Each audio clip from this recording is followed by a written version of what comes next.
For decades, we've all been told to watch our blood pressure. It's just one of those things. But what if the number we've been obsessing over isn't the whole story, especially as we get older?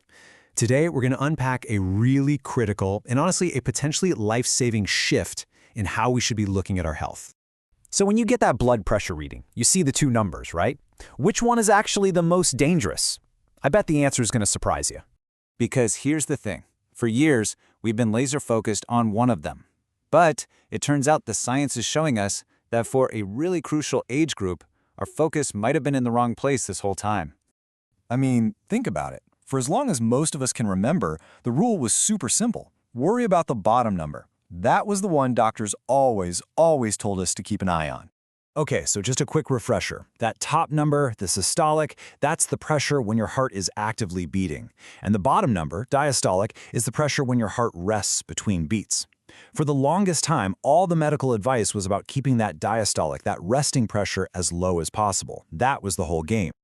But this is where the story just gets completely flipped on its head. There's a specific milestone in our lives that changes literally everything we thought we knew about blood pressure risk.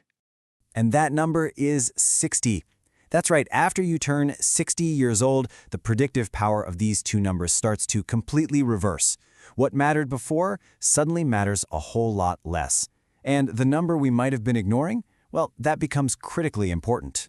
So for folks over 60, it's the systolic, that top number, that becomes the #1 predictor of stroke risk.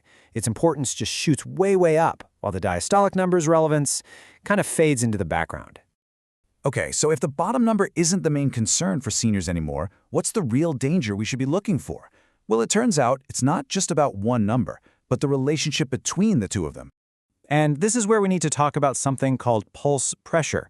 The best way to think of it is as the hidden stress, the actual force that your arteries have to deal with every single heartbeat. You find it by looking at the gap between your top and bottom numbers. And wow, this gap can be a huge indicator of your risk.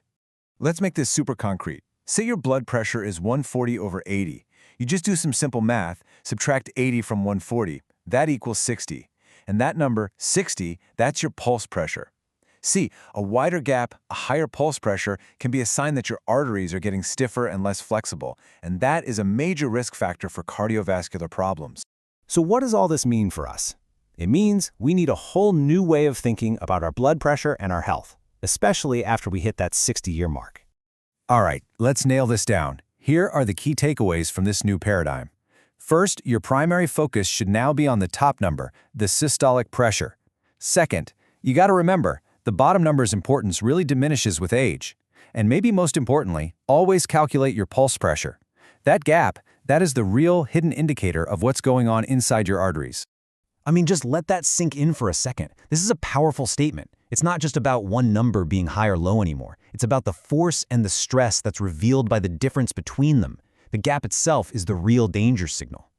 So this all comes back to you, right? Now that you're armed with this knowledge, knowing the importance of that top number and the hidden risk of a wide pulse pressure, is it time to look at your health readings a little differently? Maybe, just maybe, it's time for a new conversation with your doctor about what your numbers truly mean.